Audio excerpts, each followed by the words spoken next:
Shalom, salam sejahtera bagi Bapak Ibu dan Saudara semua yang dikasihi Tuhan. Senang sekali kita bisa kembali merenungkan kebenaran firman Tuhan untuk edisi hari ini. Mari kita membuka satu ayat yang luar biasa yang menjadi kunci bagaimana kita dalam menghadapi masa-masa yang sulit. Di dalam Bilangan 14 ayat 9, Kaleb berkata dengan penuh keyakinan. Bilangan 14 ayat 9, demikian firman Tuhan. Hanya janganlah memberontak kepada Tuhan, dan janganlah takut kepada bangsa negeri itu, sebab mereka akan kita telan habis. Perlindungan mereka sudah meninggalkan mereka, sedang Tuhan menyertai kita. Janganlah takut kepada mereka. Sahabat Kristus yang dikasihi Tuhan, hari ini saya rindu membagikan sebuah rahasia sederhana namun dahsyat tentang bagaimana kita tetap tenang dan keluar sebagai pemenang di tengah masa-masa yang sulit. Seringkali saat badai datang, reaksi pertama kita adalah melihat ke dalam diri kita sendiri. Apa yang harus saya lakukan? Apakah saya cukup kuat? Atau bagaimana kalau saya gagal? Tapi tahukah Anda, kekalahan itu dimulai justru saat kita mulai menghitung ataupun mengandalkan kekuatan kita sendiri. Mari kita belajar dari Kaleb. Waktu dia dan kawan-kawannya mengintai negeri yang dijanjikan Tuhan, 10 orang lainnya ketakutan. Mereka melihat raksasa dan mereka merasa diri mereka kecil seperti belalang. Mengapa? Karena mereka mengukur masalah dengan kekuatan otot mereka sendiri. Tapi Kaleb punya cara pandang yang berbeda. Dia tidak melihat seberapa besar raksasanya. Dia melihat seberapa besar Tuhan yang sedang berpihak padanya. Kunci kemenangan sahabat Kristus bukanlah perjuangan kita, melainkan kunci kemenangan adalah pengenalan kita akan kebaikan Tuhan yang tidak terbatas. Tuhan rindu membawa kita ke tanah perjanjian, sebuah tempat di mana berkat sudah tersedia bukan karena jasa kita. Ingatkah Anda perbedaan antara kehidupan di Mesir dan kehidupan di tanah yang dijanjikan Tuhan? Di Mesir, yang merupakan lambang perbudakan dan hidup di bawah tuntutan hukum, orang-orang harus bekerja keras untuk makan. Mereka menanam sayuran yang mengharuskan mereka terus membungkuk ke tanah. Mereka lelah, mereka sakit pinggang mungkin, dan mereka mengandalkan tenaga, menguras tenaga mereka sendiri. Tetapi di tanah anugerah, di tanah perjanjian, Tuhan menyediakan pohon-pohon buah, anggur, dan gandum. Kita tidak perlu membungkuk lagi. Kita hanya perlu menengadah dan langsung memetik buah-buah tersebut. Ini adalah gambaran hidup Kristen yang sejati. Hidup kita bukan lagi tentang membungkuk dalam usaha manusia yang melelahkan untuk menyenangkan Tuhan atau mencari berkat, melainkan hidup kita harusnya tentang menengadah untuk menerima apa yang sudah diselesaikan Yesus bagi kita di atas kayu salib.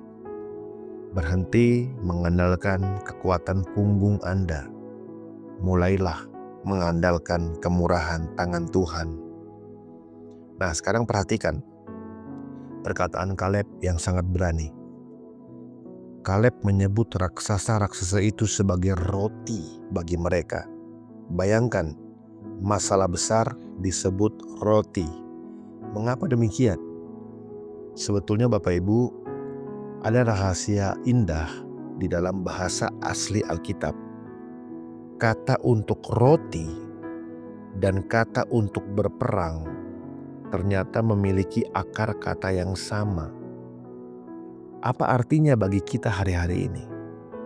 Itu artinya Tuhan sedang memberitahu kita bahwa dalam perjanjian anugerah, cara kita berperang adalah dengan makan. Ya, makan. Dunia mungkin berkata, ayo bertarung. Ayo gunakan strategimu. Dunia berkata, ayo kerja lebih keras lagi.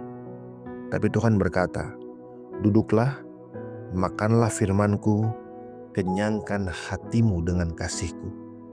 Saat Anda menghadapi kabar buruk dari dokter, jangan habiskan energi Anda untuk ketakutan. Sebaliknya, makan terus janji Tuhan tentang kesembuhan. Saat ekonomi terasa mencekik, jangan berperang dengan rasa cemas, tetapi makanlah kebenaran firman Tuhan bahwa Tuhanlah yang menyediakan segala kebutuhanmu.